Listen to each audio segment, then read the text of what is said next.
This is a real special treat for my podcast, Journey of an Aesthete, because we have a great episode, a great guest, Will Dodson. Welcome. Hi. Great to the show. I mean, it's really exciting for a couple of reasons, maybe more than a couple, maybe 3 or 4 reasons. You're a part of this wonderful book. That's right. The first of its kind, I think, right? On the great Wes Craven. That's right. Well, actually, two collections came out in 2023, but that's the first one. Right. The films of Wes Craven, edited by Colin Waddell. But another critical companion to Wes Craven, edited by Fernando Pagnoni, also came out, and I'm pleased to say that I have an essay in that as well on Craven television films. Yeah. So, but it is. You're right. It's the first time Wes Craven has gotten the academic treatment. These are the first 2 books from academic presses, right, featuring real serious worship. There's been a lot of great books about Craven previous by some great journalists, great film critics, great scholars in their own right. Sure. I mean, originally, my first introduction to him was through Robin Wood. Robin Wood wrote some really good, back in the 80s, 70s, wrote about Last House on the Left and The Hills Have Eyes, and really intelligent pieces, at least for that time. But now you're part of that tradition. You're coming into the. Yes, and I would say Robin Wood is definitely the godfather of both of these collections. I wanted to start off in an unusual manner, kind of personally, because we could share stories of the first Wes Craven movie we ever saw, or how it affected us, or if you want to, a first horror film, if you want to go that route, or either. So, I mean, I guess I'll start as we've spoken before. The first Wes Craven I saw was The Hills Have Eyes in 1977 as a 9-year-old, right? Wow. Which is insane, right? At a Grindhouse theater. Yeah, in New York City, in New York City with my dad. And it was just, I had seen other horror movies, adult, not X, but R-rated, of course, horror movies before, because I had seen, movies that came out a lot in the 70s that were like that, that kind of material. And but I seeing this in a theater was a real experience, and I really don't think The Exorcist would have been the one I saw originally. So this would have been a film of that kind of emotional intensity to see as a boy after The Exorcist. And they for some reason, they're 2 very different films, but they're both really good films. Really. And I have to confess, I never became like a horror aficionado genre-wise, because I was always into many other things as well.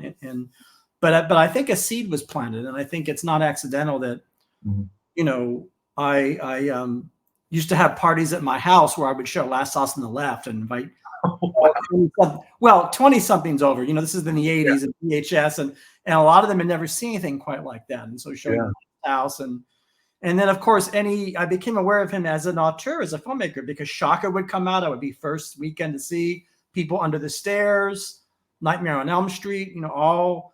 And then, of course, culminating in the 90s, I was there opening weekend for Scream, which was exciting. I felt like this is a really great filmmaker, really original, unique, one of the great filmmakers in my view. But I've talked too much. What was your first Wes Craven, or your first?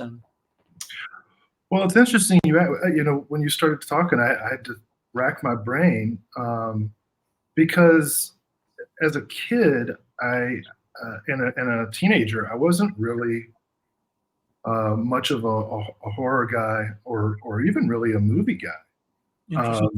I didn't come into films being a cinephile, I guess, until my late teens. So I'm sure that I saw Nightmare on Elm Street and films like that on VHS, but really Scream in 1996, I was 18 and a college freshman. And it came out over the Christmas holiday, and I went to see it, and it really changed my life. I immediately became obsessed with Wes Craven and went back and watched all of his films. all of his television work, just everything that I could get. There was something about Scream that really captured that decade. Its tone, its sort of metatextual references, and just everything about it. And yeah, and then Wes Craven's one of the few filmmakers who could say that he made a film in 3 different decades. That's right. That really defined the genre for that decade. That decade, you're right about that. So yeah, so I guess that's kind of a boring answer to come into him through Scream. No. Actually, good manager. I think Scream is an amazing film, and I would say there's almost no better way. I'm gonna speak very. That's a really that I rewatched that film this past Halloween. The series, and it really holds up. It really holds up really well. Courteneycox and davidarquette, and the acting, and just the writing is just it's just such an intelligent film. And you're right. There's a kind of a sense, maybe he is, maybe he's talking about the culture of the 90s, right? Kind of the, in that film, maybe the cult of easy affluence that marked those years, maybe, or the kind of the neoliberal celebrity, the weather, Courteneycox is the weather, or the anchor, or the this and that. Yeah. There's a kind of sense of, he's satirizing always the era, the same way in Nightmare on Elm Street. He's, I think, really prescient, right, about issues of family trauma and things like that other filmmakers weren't dealing with, I don't think, as much. I don't think as he was, or at least to that extent. So he was always on top of, well, of course, as we know, the family's his great themes, always dealing with toxic families and things like that. Right. And his background really fed into that as a recurring theme, having grown up in a very repressively religious family who he said he wasn't allowed to watch any films but Disney films until he got to college, which is where he kind of fell in love with filmmaking. That makes him a lot like Paul Schrader, doesn't it? It reminds me of Paul Schrader being a Grand Rapids Calvinist, and that's so they have us, even though they make very different filmmakers, they're similar, came to movies late and embraced movies. But go ahead. I'm sorry. Yeah, well, I think that's a very apt comparison. And whereas the trauma explored in Paul Schrader movies tends to be located primarily in solitary men, Craven's tends to be located in the heart of the nuclear family, the neoliberal unit of social commerce, right? I'm laughing now because you made me make a connection between Paul Schrader's Hardcore and the adult film that Wes Craven made, Angela the Fireworks Woman. That's right. Not to start, we should mention that he got to start making hardcore features, I think, in an interesting time for hardcore, the early 70s, right?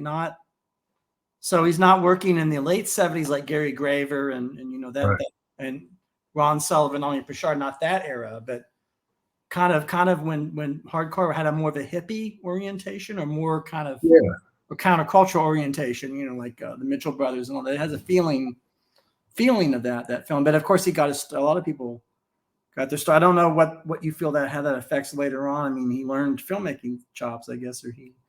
Well, I mean, as far as I know, he part of his entree into that world was his connection with Peter Locke, who went on to produce The Hills Have Eyes. That's right. And The Hills Have Eyes Part 2.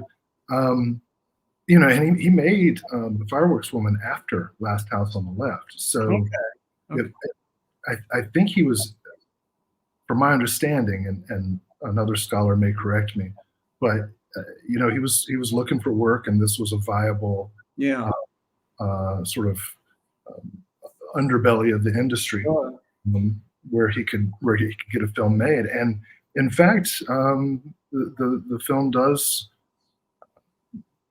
more or less neatly fall into his constant exploration of family trauma. In this case, the story involves a brother and sister with incestuous longings for one another, and the brother is to be a priest. But the story is kind of interesting because the sister character feels all these pressures from the sort of hedonistic, hippie lifestyle society that she's become a part of. That's all I'll say about it. Well, I mean, it's interesting because I see it as a very much an era or a period thing, because if you think about Hills Have Eyes, Last House on the Left, I think wasn't it John Landis who said that the movies of the 70s, the horror movies of the low budget horror movies of the 70s are much more emotionally intense and more provocative than the films he would go on to make, of course, like American Werewolf in London, which are much slicker, more, they're more, I'm not disparaging, I'm just saying the style is much more controlled and, classical narrative and acting and drama and suspense. But a movie like Last House on the Left is just so powerful emotionally, in the way Texas Chainsaw Massacre is. It's got that feeling. Yeah, it really challenges the audience. It really challenges the audience. And I'm wondering how much you think that is a function of underground filmmaking in that era in general, that directors were free to experiment with them, points of view and things like that. Yeah, I mean, that was a period where directors had so much more freedom to ignore their commercial prospects. But for independence, which Wes Craven was at the time, and Romero, Hooper, horror offered a way to both make challenging cinema and give themselves kind of a commercial cushion, right? Because horror always finds an audience. Right. And if you're working independently and you're able to deliver, as Joe Bob Briggs once said, blood, breasts, and beasts, the three B's. If you can deliver one or more of those elements, even if you're working in a low budget, you'll make your money back and be able to keep working. Of course, the trade-off is that you often get typecast into the genre. That is true, because I just ordered a book I lost. I had a book in the 90s called Filmmakers on the Edge by Maitland. Do you know this book? A coffee table book by Maitland McDonough, I think her name. Yeah. And I lost my copy, and I finally found a used copy. I'm so thankful and happy, because that's got, I'm sure if you know the book, it's got a really long interview with Wes Craven and Madonna's a great author. She did the first Dario Argento, Black. Yeah, the first. Yeah, I think it was adapted from her master's thesis or something like that. Broken Mirrors. I love that book. That's on my film shelf. Definitely that. This is being added to it as well, and on the edge. But I'm wondering that thing about the 70s and kind of the era, and then the politics. Is I always feel like Wes Craven movies, as he goes on his career, he makes these blockbuster films like Scream that are very successful and very both classical and postmodern. They're meta, but they have a classical storytelling aspect, and they have this, in suspense, the kind of thing that Hitchcock would have appreciated, right? Yeah. At the same time, I always feel like he's a committed filmmaker in a political sense. There's always, he has very much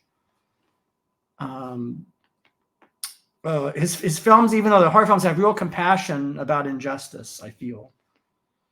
In every film. I mean, I don't know if it would, even Music from the Heart, well, especially Music from the Heart, Meryl Streep, which we could talk about, which is his odd film out. Do you feel this is part of his integrity, that he always made sure that he was addressed these issues that were important to him, or? I do think so. Yeah. I think one thing you can say for Wes Craven, whether or not you take issue with a particular film or whether or not a particular film is successful, he was very consistent in his themes and very much committed to as you say, issues related to justice. He was very concerned with class, social class, economic class.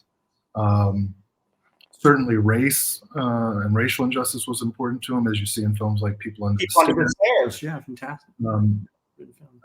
I wouldn't say his films were necessarily radical in that sense, but in a way, the fact that so many of them did find popular in mainstream currency makes them all the more impactful.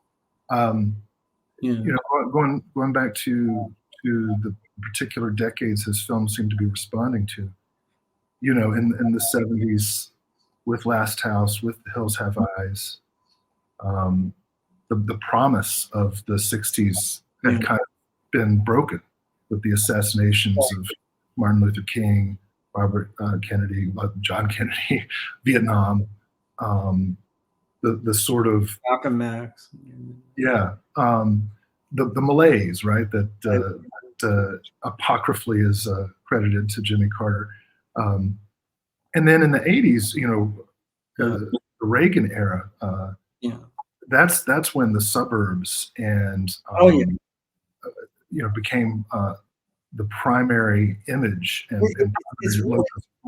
it's really rewatching Nightmare on Elm Street 1. That film is such an explicitly anti-Reagan film. I mean, I have to say, we could say it's not a radical film; it's a commercial Hollywood movie. But make no mistake, that film, is a real attack on the Reaganism. And it's other things too. It's not only that, but wouldn't you say? That's a absolutely. The dark secrets at the heart of the quiet suburban community, the sort of capitalist isolation of families, of neighborhoods, and ironically, right, the apotheosis of Freddiekreuger as a money-making icon, which surely was not part of the calculus for Wes Craven. But that certainly. Is it true that he hated that? I'm sure you reached it, which I don't know a lot about his feelings about that, but I imagine. Well, I know he disliked the fact that in order to get the film made, he had to sign away most of his rights. So he didn't make any money off the sequels or off the merchandising or anything like that. So it becomes kind of ironic. You create this film that's critical of the Reagan era and Reaganomics that then becomes this franchise, and you're cut out of the fruit. And in some ways, it's a nice bookend with Scream, which I think is also a suburban film about dark secrets in families. But I think the word you might have used was slick or sleek. It really, the 90s were so defined by the fetishization of the past and the sort of, as we entered the internet age, the commodification of communication. And that film, which is so much about human connection and the different ways it can be severed, sometimes literally. It is in some ways, kind of a mirror image of Nightmare. It is. Which I find really interesting. And then of course it's meta referentiality, which is a word I think I just made up. Is something of a piece with New Nightmare, right? Is at the New Nightmare, right? Yeah. But I actually, in many respects, like the 90s. I have some fondness for that decade because I think there are other decades that are worse in certain respects. I won't name which ones. Absolutely. I won't name which ones. The one we're in. right. It may be closer to home than we like to admit, but full disclosure and honesty. But I don't know. I think I'm just thinking about all of his films, like his TV films. One of my favorite movies is Summer of Fear, right? With Oh yeah.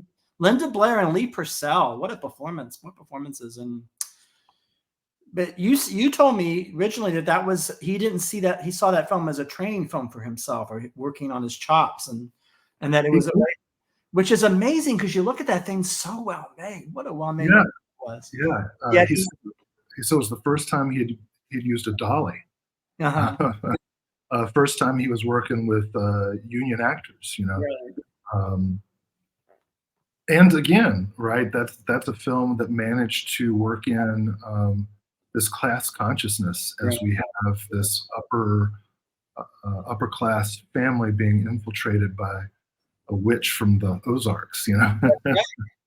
Well, we also got that, I forgot Fran Drescher. So it's three great actors in that film. Lee Purcell, Fran Drescher, and Linda Blair. I mean, that casting is just it's a film that, it still plays well today. But it makes me think if someone makes a film that good, that well, you know, that well crafted, and there's and yet it's still got that kind of looseness or rawness of the underground of sort of the Last House. It's like kind of like a hybrid in a way. It's got a hybrid quality because it is a union shoot, and it's, you know, it's interesting what comes out when you combine different elements, right? Yeah. And Craven had such an intuitive style that was really informed by his, you know, academic background in literature and philosophy. And he was an English teacher. Is that was he? He was, yeah. And you know, he didn't go to film school like many of his contemporaries did. He learned by doing, and I think that's one of the reasons his style is so. You know, even in the later years, you can find elements of rawness to it, and I say that as a compliment. There's always something disruptive. Always in films. Oh yeah, every film, and that's why it's why I describe it as a hybrid quality. It's almost like he's working. It's like his soul is from 1975 and Last House, right? Yeah, he's taking that soul into studio filmmaking.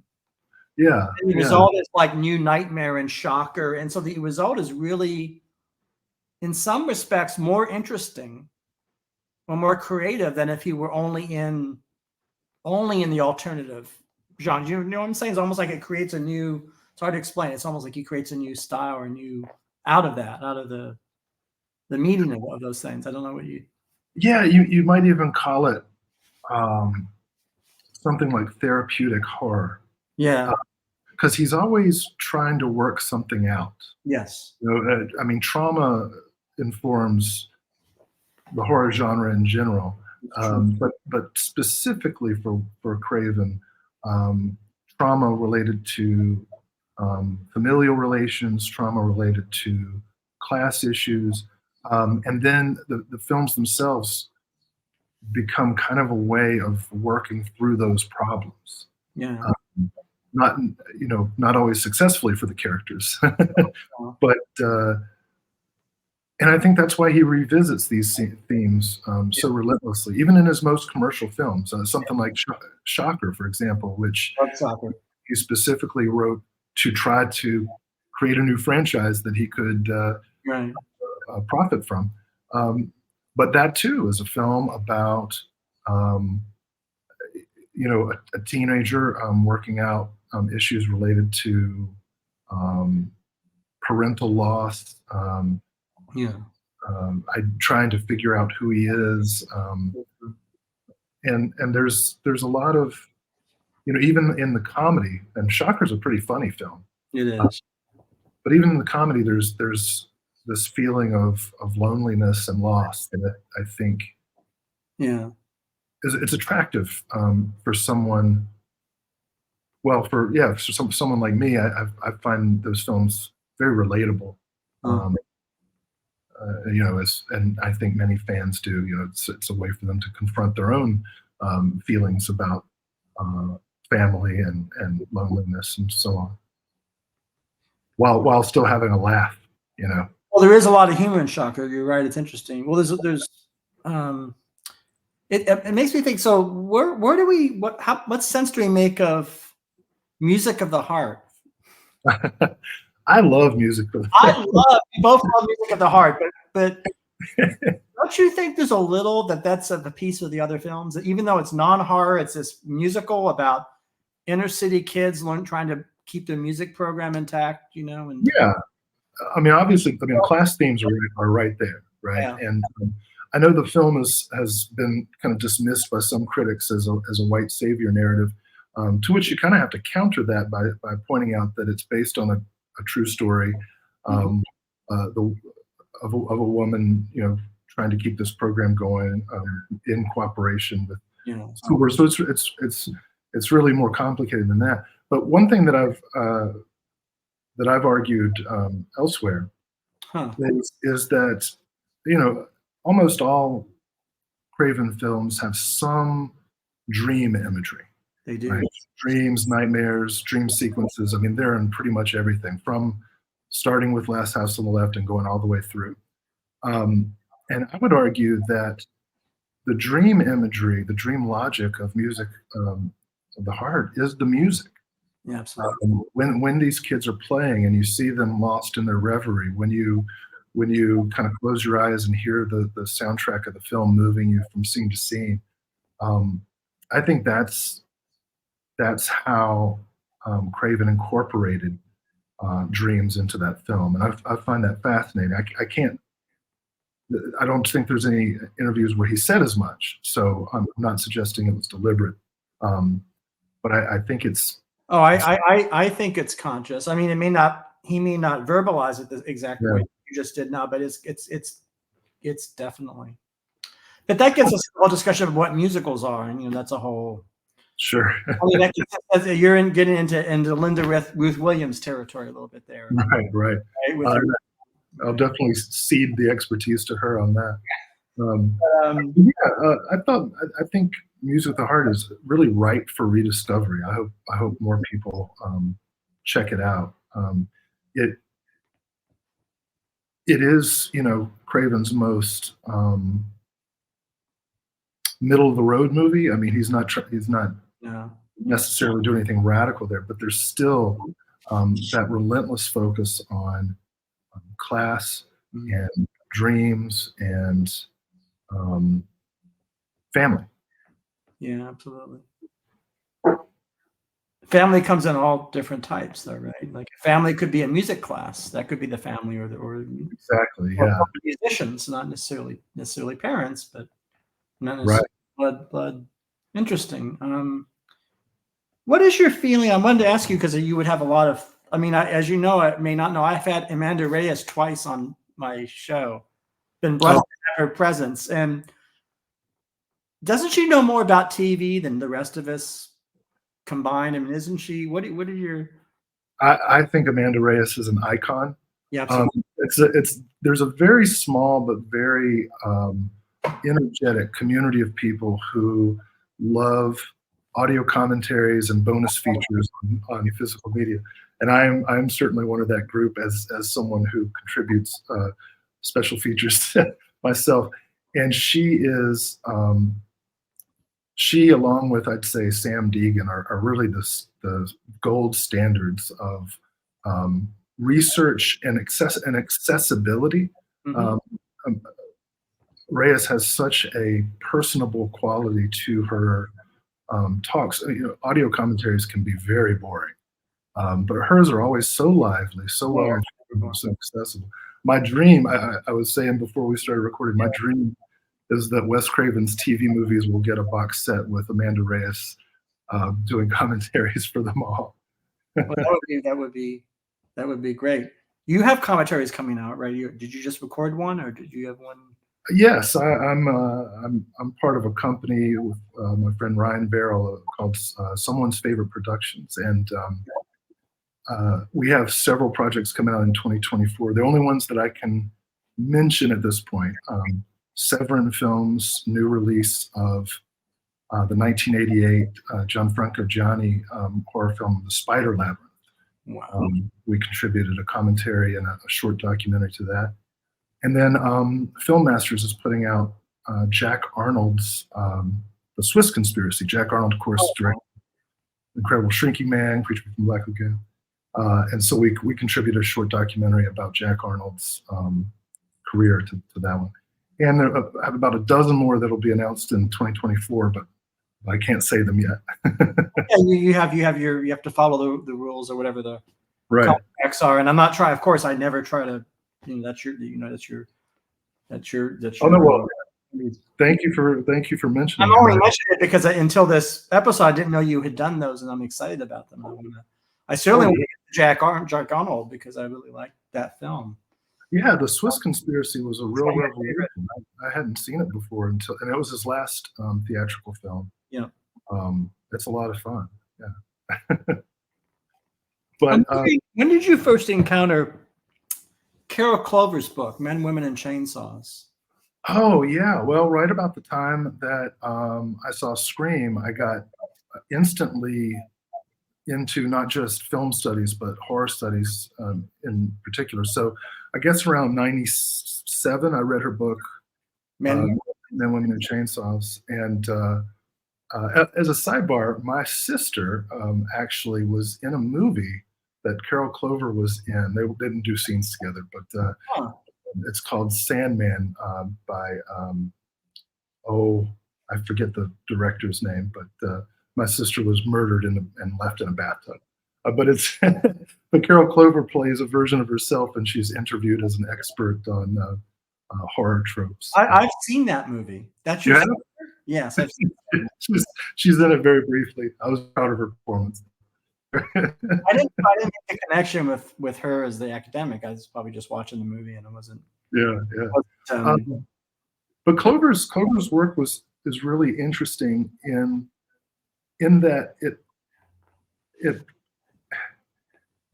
not only offered an appealing and in many ways accurate analysis of horror films, but it also inaugurated its own concept. So once that's true, yeah, Clover created the Final Girl concept, people started following the rules that she set.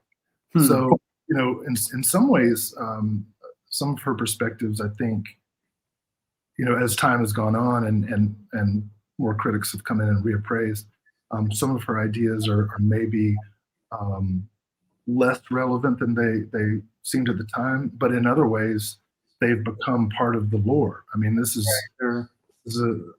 an example of an academic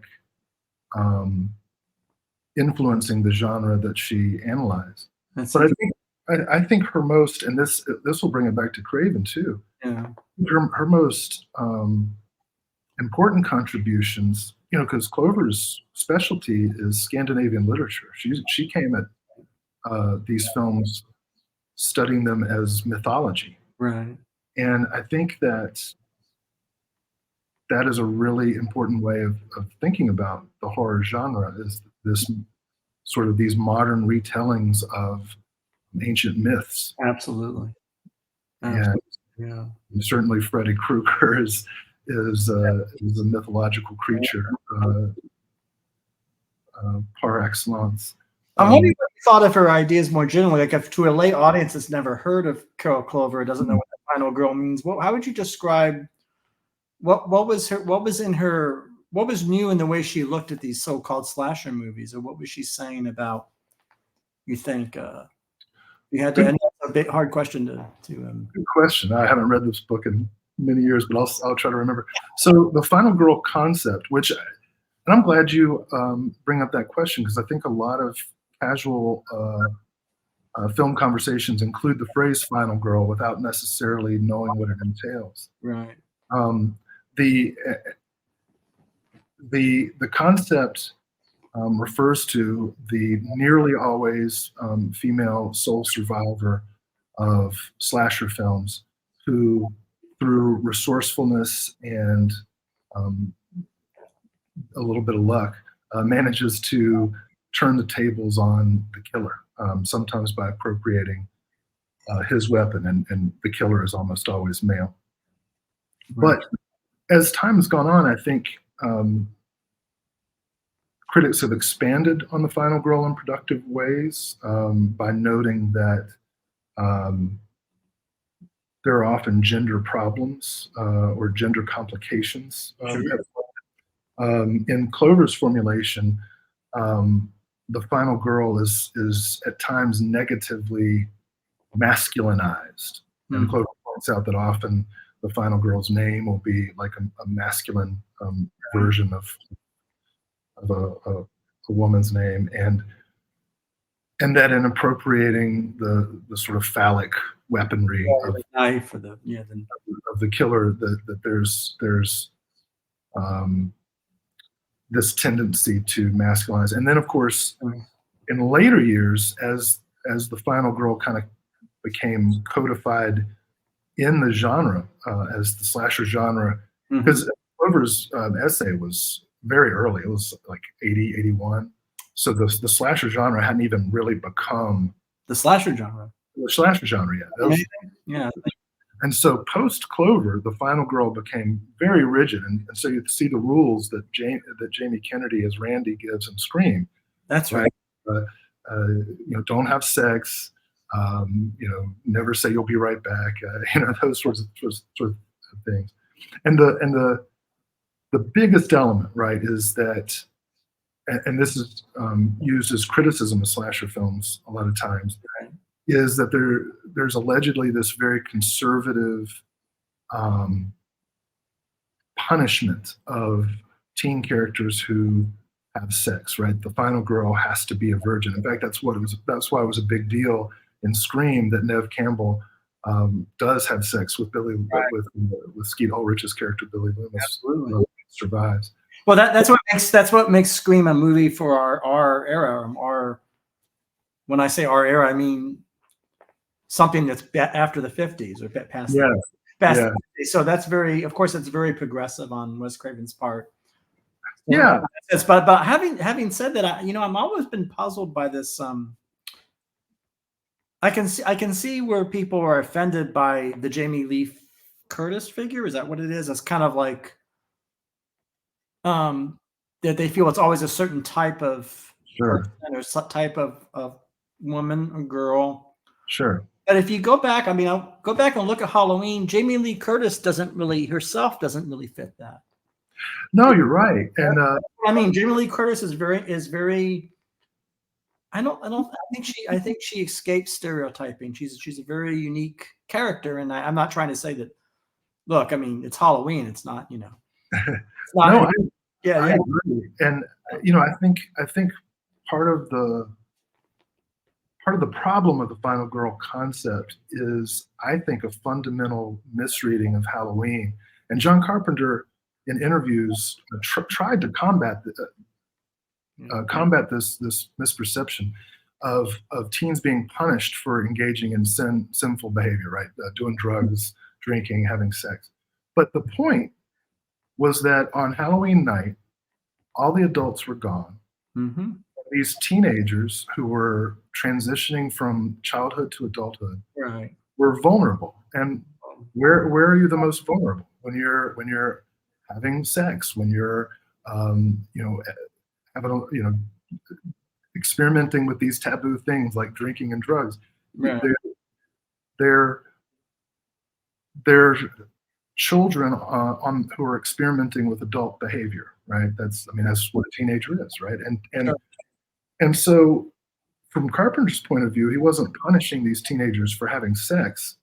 It's just these were the places where they were hidden from adult eyes, and they were at their most vulnerable. No one was going to be able to save them, except for in Jamie Lee Curtis's case. Well, really, she doesn't save herself. Dr. Loomis comes in at the last moment and shoots Michael Myers. So, Pleasance. Yeah, I agree. Yeah. So I think the final girl and Clover's research is really rich and rewarding, but also has over the years been revised in ways that I think are really important. Although the popular conception, right, of slasher movies and of the final girl still has that very conservative reading, which is too bad. Well, yeah, I don't know. Yeah, I don't know. Of course, it's a whole separate question. You know, what does it mean to say that a movie is conservative or liberal? Right? It's kind Right. of. I actually got a letter in the Boston Globe published, Oh. in basically defending the movie Knocked Up. Because the critic of the Boston Globe said that Knocked Up was an anti-feminist, you know, conservative right-wing movie. And I said, what are you talking about? Knocked Up is a 30s screwball movie. It's not liberal or conservative. It's about trying to make sense of their life and make sense of pregnancy. And it's actually a good movie. And I kind of was my way of getting frustrated over what critics can misread, I think, films like Knocked Up. You know, I don't know. That was my it couldn't be a conservative movie. Otherwise, that would make Seth Rogen's character, who is an undocumented immigrant, the hero. And I know we couldn't have that, could we? Yeah, I mean, but that's an example of the kind of thing, you know. Yeah. At their more, I don't know, ideological or kind of literal minded, maybe is how I'd put it. But yeah, there's a lot of that. There's a lot of things like that movie. And I think some of this anti-slasher stuff is a little bit like that. Not all of it, but some of it is. Some of it is. Sure. I mean, we bring our own ideology into our viewership as well. Of course, I'm biased because I'm a Judd Apatow fan. I think he's a good writer. I like it. So I mean, of course, I have my bias. I mean, I'm not gonna hate on his films unless he makes some film I don't like. So you know that's it's the way things are. Right? I don't know. Yeah.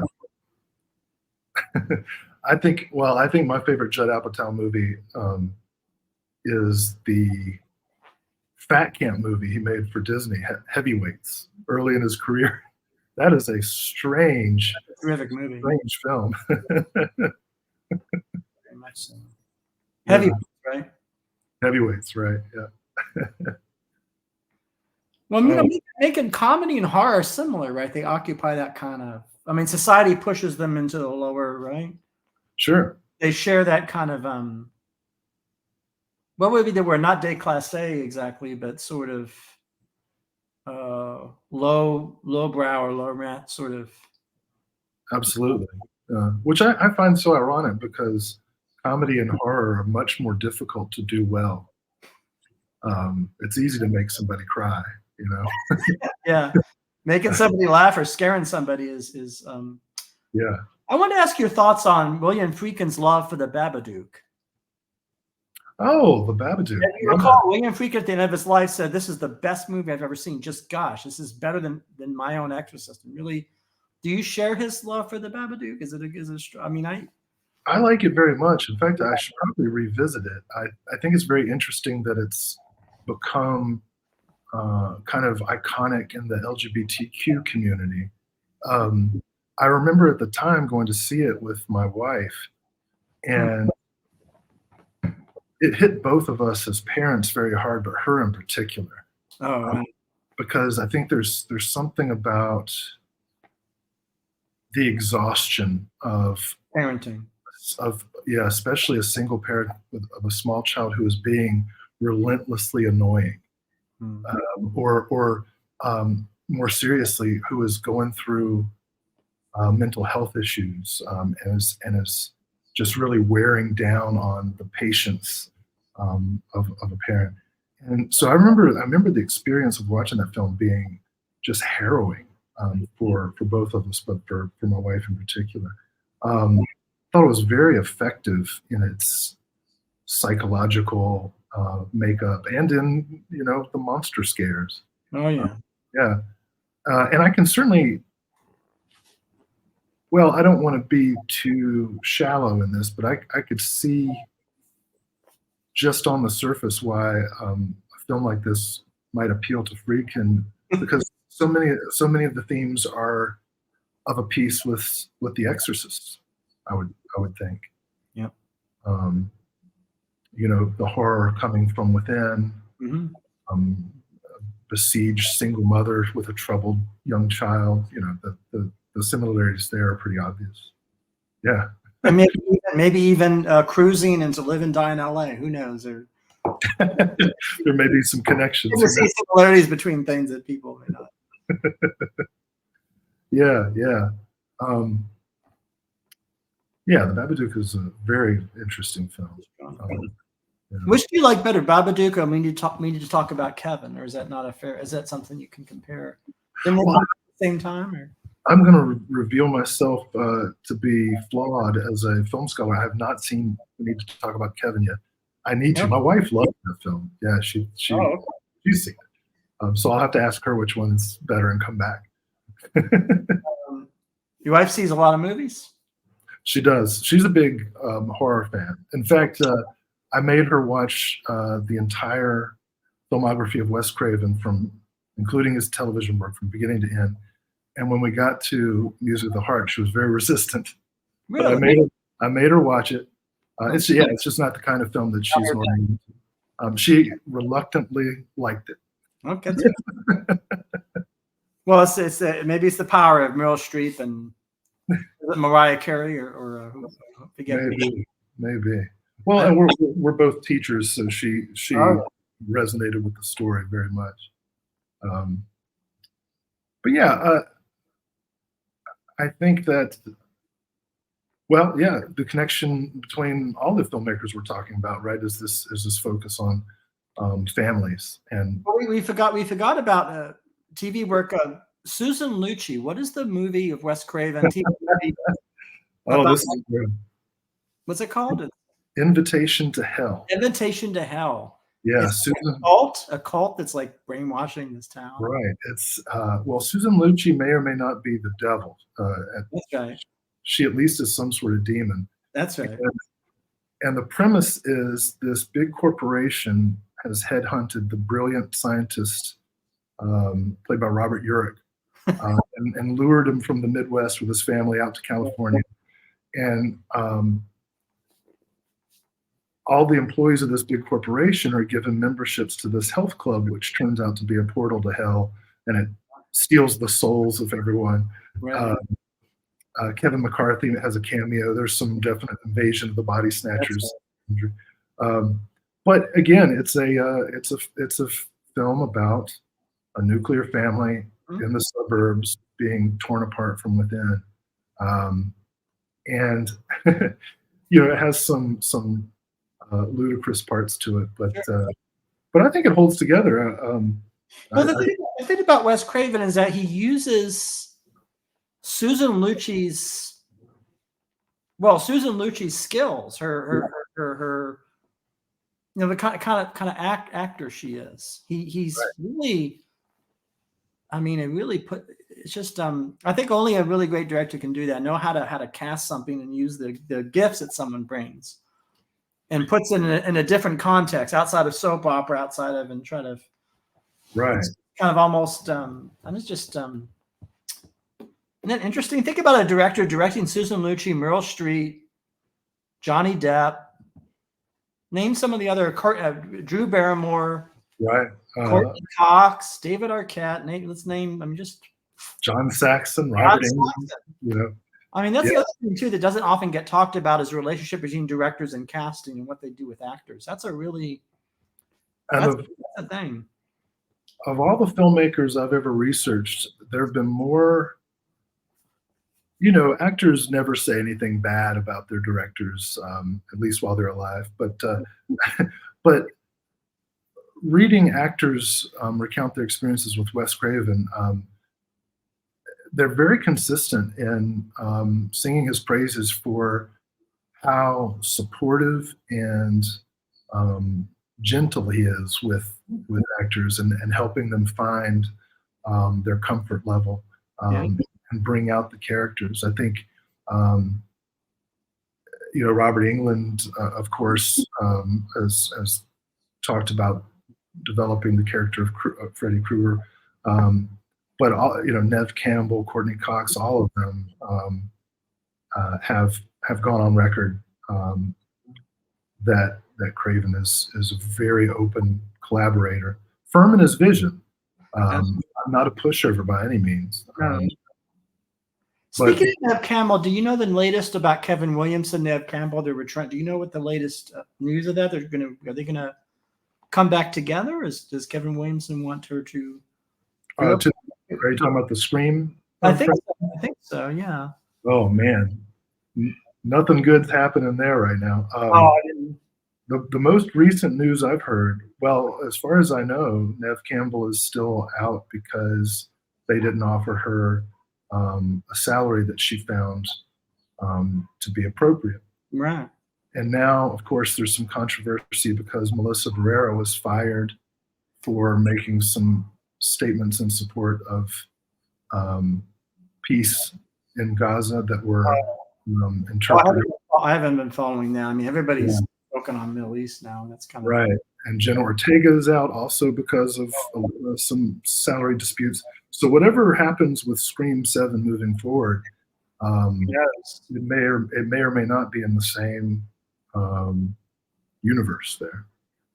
I don't know. It's hard to know. I mean, just because we're in an interesting time. And what are your thoughts about just in terms of theater streaming? I mean, we're in an interesting time, right? And then, of course, the strike has just ended. And any reflections on? Well, I mean, initially it seemed very positive, the ending. I mean, the strike, because it looks like the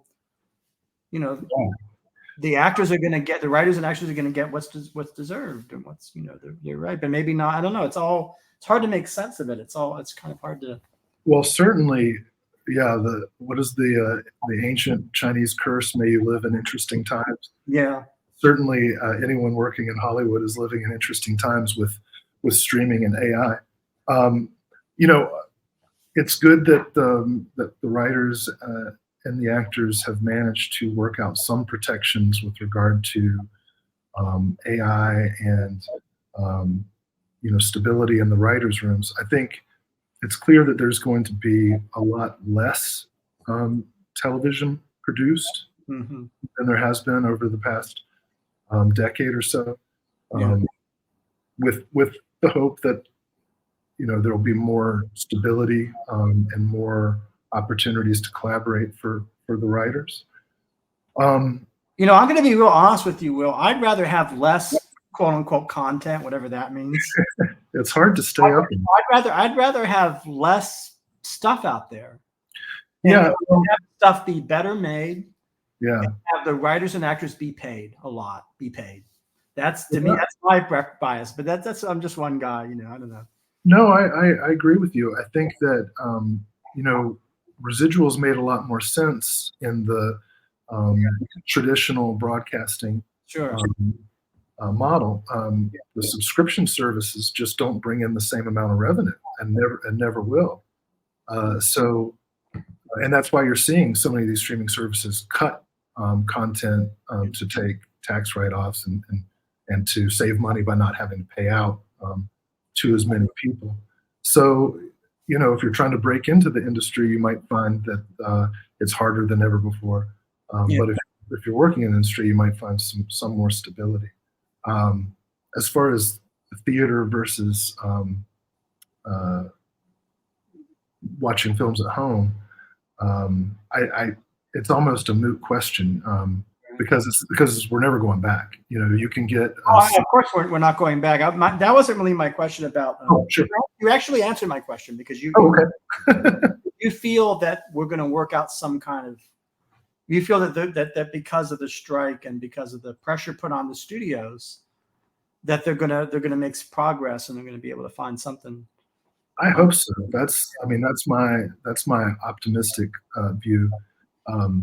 Certainly, the publicity towards the studios and studio heads during the strikes was fairly negative, and I think that you're seeing a bit of a shift in people like Zaslav's public comments about wanting to get the producers and the writers and the actors back to work and making great movies again.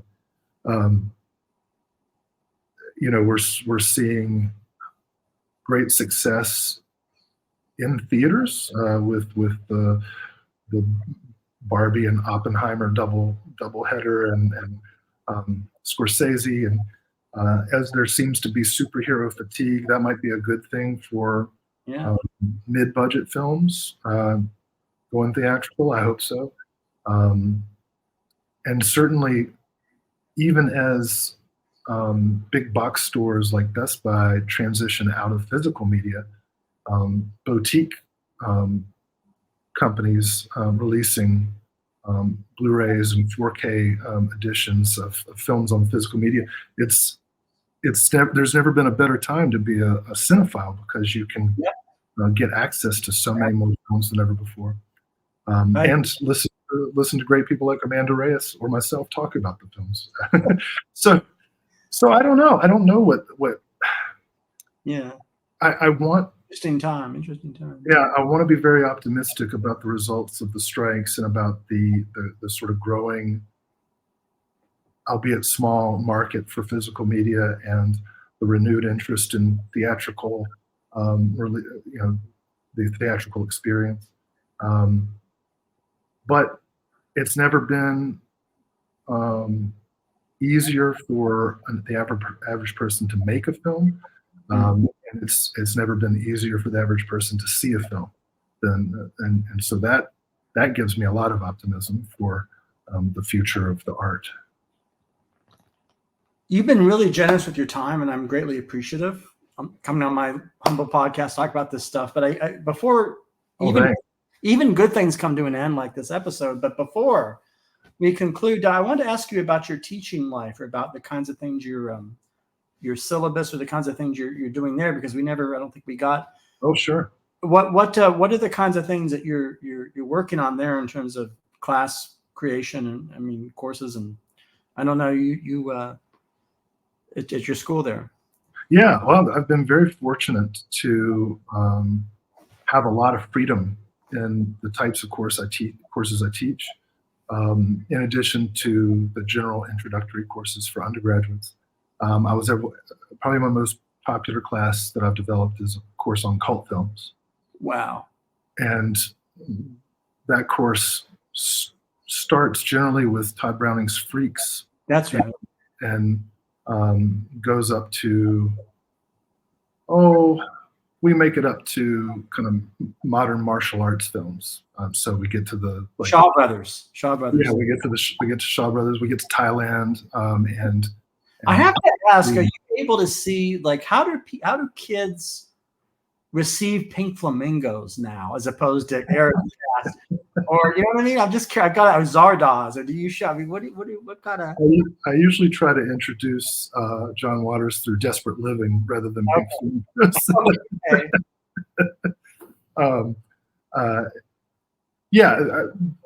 Pink Flamingos. You got to ease them into it. Actually, I introduced them to John Waters, the person, first. Oh, fantastic!